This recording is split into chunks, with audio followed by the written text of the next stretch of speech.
Can you hear me now? I think you should be able to hear me now because now I'm trying my computer microphone. Some reason my main microphone's not having any luck. Let me start over again. Um, Now that I've gone on for about 10 minutes, let me start again. Primarily, we were talking about meditation. And one of the things that we wanted to talk about was how you can improve your meditation. And what I was just talking about was the best way that you can really focus yourself in a meditation is really working on your breath and working on visualization as well as working on your body. Most people seem to have the difficulty with meditation because they're working and allowing their mind to wander, because thoughts are the biggest issue. And that's really sort of like the biggest issue is, are you allowing your mind to wander, or are you focusing your mind? So when you're focusing your mind, thank you, Karen. Now you can hear me. There, I apologize for that. Apparently there was a problem with my mic, which I didn't know what was going on, but now we're okay. Um, and as we're going back, we're focusing on the concentration, the breath, the visualization. These are all different techniques that can allow the monkey mind to go to the side. Because remember, it's our conscious mind, our monkey mind, that's always coming up with these different ideas. Did I take out the trash? Did I take out the dog? Did I pay the bills? Is my cold going to go away? Whatever it is that our random thoughts are doing, we have to come up with a way to take those ideas, put them to the side, and concentrate on one thing. Because remember, the mind can only hold one thing. It can only hold one idea. So, how do you do that? You focus. You, again, focus on your breath, on the inhalation and on the exhalation. Feel the air coming in through your nose and out through your mouth. Feel your stomach beginning to expand on the inhalation and then contract on the exhalation. And then visualize different scenes that have significance to you, whether that is a scene perhaps of a beautiful forest. You're walking through the forest. What are the sounds like? Hear the birds, hear your footsteps, see the green leaves, see the pine needles. What else do you hear? Do you see animals? And then just walk yourself through these visualizations. Maybe you're at a beach at the sunset. Look at the sand. Listen for the lapping of the waves of the ocean. See the reflection of the sunset and the colors as it reflects off the water. Do you hear the waves? Do you hear the seagulls? Do you see footsteps on the sand? Are they your footsteps? Do you hear footsteps in the sand? And then just begin to start imagining yourself in a different place. Take yourself to a place of significance. Allow yourself to daydream. And the more that you're daydreaming, the less the monkey mind is going to interfere, because you're focusing on that one thing. You're focusing on that scene, that visualization that has significance to you. You're focusing on the breathing. You're focusing on the feeling of your body and the feeling of the inside and all that's around you. And you're focusing on the visualization. So it's all about how you can work with your mind and focus, because that's the central tenet of meditation. You can also repeat many different words. You can do a mantra. That can be, I love myself, or I am light, or I am love, or you can chant to yourself in your mind or verbally out loud, Om. And there's a famous Buddhist chant, Om Mani Padme Om. You can say that. Whatever you want. It's something that's significant to you. So long as you keep on repeating it over and over and over again, that's going to take you someplace else. That's going to take you away from the monkey mind. It's going to take you away from the conscious focus. And if you're closing your eyes and you're sitting upright and you're just allowing yourself to relax as you're doing these things, you'll find that your meditation will just gently and automatically take on a life of its own. You won't have to have any problems with, oh, am I thinking about the hair dryer? Oh, is it too cold outside? They're just going to go by the wayside because your mind can only hold one thing at a time. So that's really the primary aspect of meditation. So what I wanted to do is now move into an area where we're actually going to do a meditation. Now we're going to practice all of those different things that we just were talking about. Well, I'm going to practice with you. We're going to go through that, and we're going to do a meditation probably for about 10 minutes or so. And as we go through this, I'll guide you through the meditation. I'll guide you through the visualization, the breathing, the mantras, and I'll take you to a place where you're going to go on your own journey. And then I'm just going to allow you to stay in the bliss of your own journey for a few moments.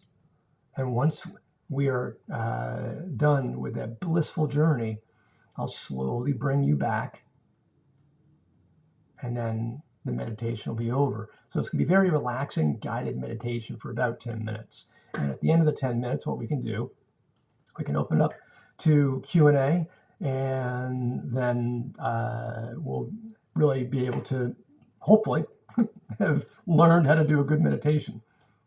So if you're okay with that, I'm so glad you told me about the sound.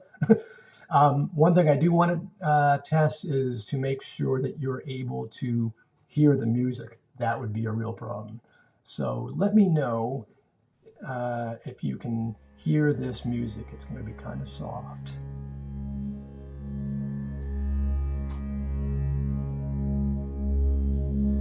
Are you able to hear the music? I think you should be able to hear the music.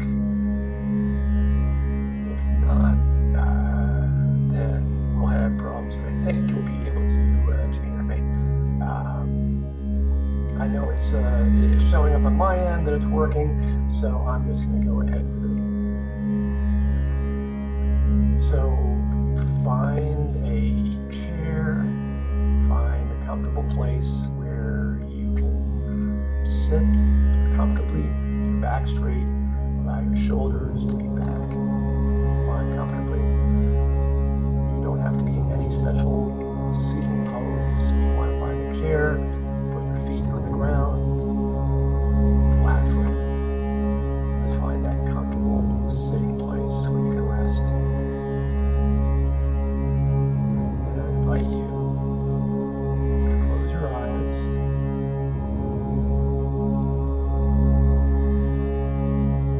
I invite you to begin focusing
Typical meditation.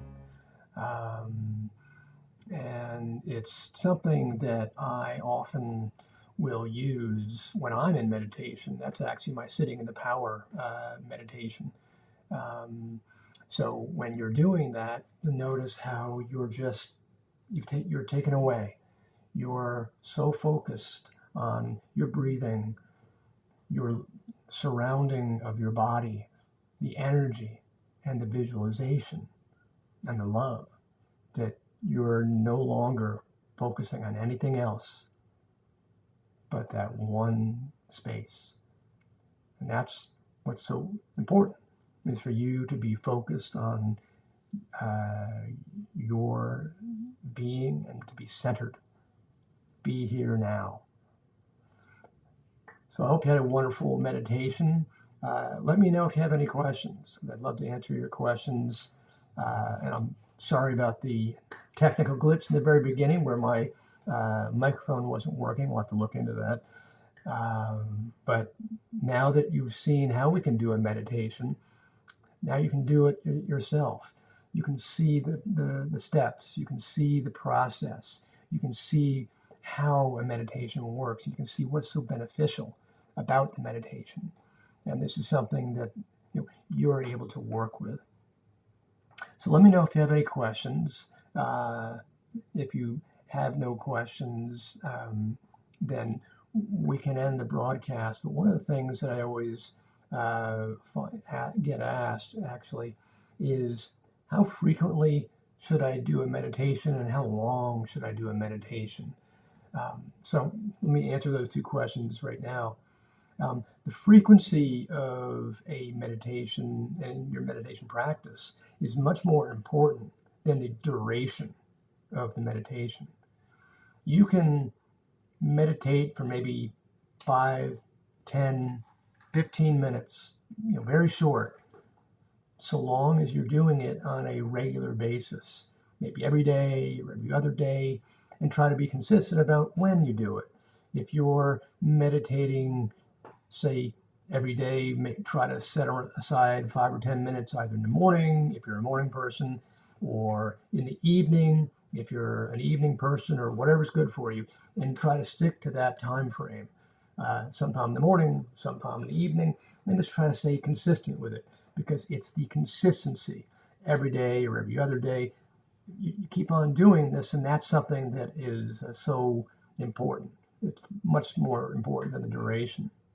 So we do have a question from Karen saying that she uses it every day, loves it. Great, love that, Karen. And she was mentioning that she was getting all kinds of colors, blue and green, and symbols. So that's a great question, because you're asking, what do they mean?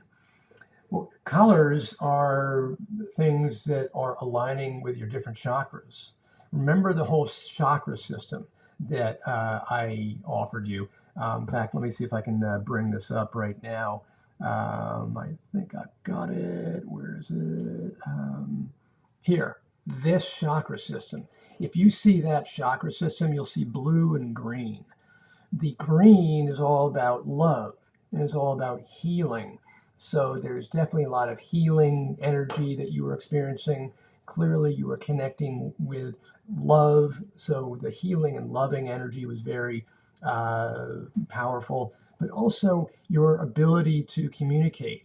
You're starting to grow the communication ability. You're starting to grow that in quite a profound way. So if you look at the blue and the green, just think about what chakras are they aligning with in terms of colors, and then what do those chakras mean? So let's say, for example, you are connecting with red. If you are connecting with red, that's the root chakra, and the root chakra is all about security, stability, confidence, comfortable. So that's really where you'd suddenly be focusing. And it's really all about the energy. So that's really something that you would be thinking about. So in the future, when you do see colors, think about what the colors mean in terms of which chakra. And also, if you can go back, Karen, and try to think about which of the chakras or what parts of your body that you were really feeling. Were you feeling it in your solar plexus? Were you feeling it in your heart? Were you feeling the energy in your throat? Odds are, if you were feeling the green energy, that's the heart chakra. If you were feeling the blue energy, that's your throat chakra, and vice versa. So really work with that. So just remember, it all ties back to the chakra system and how it all operates. So I hope that answers your question. And what you will definitely get is when you're in meditations, you'll certainly get colors, you'll certainly get symbols, and you'll certainly have experiences, whether these are visions, whether these are people that you've never met before, people that you did know, loved ones in spirit perhaps. Some people begin to know things or hear things. That's what is actually happening. You're beginning to open up your abilities as you sit here and meditate. Yeah, perfect. Karen's saying that heart and throat definitely were tingling. Great, because remember, those are the colors, but also your head. And that's interesting because that is the connection to the divine. That's your divinity right there. So when you were having that connection, if you remember in the beginning of the meditation, I had the powerful light energy connecting with your crown chakra. That's probably where you started to feel it. And what was happening was that the light was coming through your crown chakra and then moving through and really firing on the two chakras that were most relevant for you. So I hope that answers your question. And just remember, whatever symbols you see are unique to you. Symbolism, oftentimes people say, oh, you've got to get a symbolism dictionary. It doesn't mean anything because each person has their own meaning for their symbols. You know, one person could look at a rose and say, rose is the name. Another person could look at a rose and say, oh, that's the name of a street. Another person could look at a rose and say, oh, that means love. Another person could look at a rose and say, oh, the thorns of a rose, that means pain or blood or it hurt. You know, you can see the different interpretations. Whatever is most significant to you. First impression, go with it. That's the way to think about symbols. So Karen, I hope that also answers your question for that. So I basically have worked the time that I want to do a lot, went a little overtime. So I hope that I've answered all of your questions. If you do have any questions, by all means, let me know. Type in the comments below. Definitely subscribe below. That way you'll be able to see whenever I've got more videos coming out, whenever I've got more broadcasts coming out, or any information that's coming out. I'll also put a link below to a lot of different free meditations that I've got because it's so beautiful to have people use different meditations that resonate with them. And there's so many meditations that are out there. So I hope this benefited you, or hope that it's something that's really going to give you something that is going to aid you in your practice. So with all that, I give you love and light, and I'll sign off for tonight and send you all blessings. So good night for now.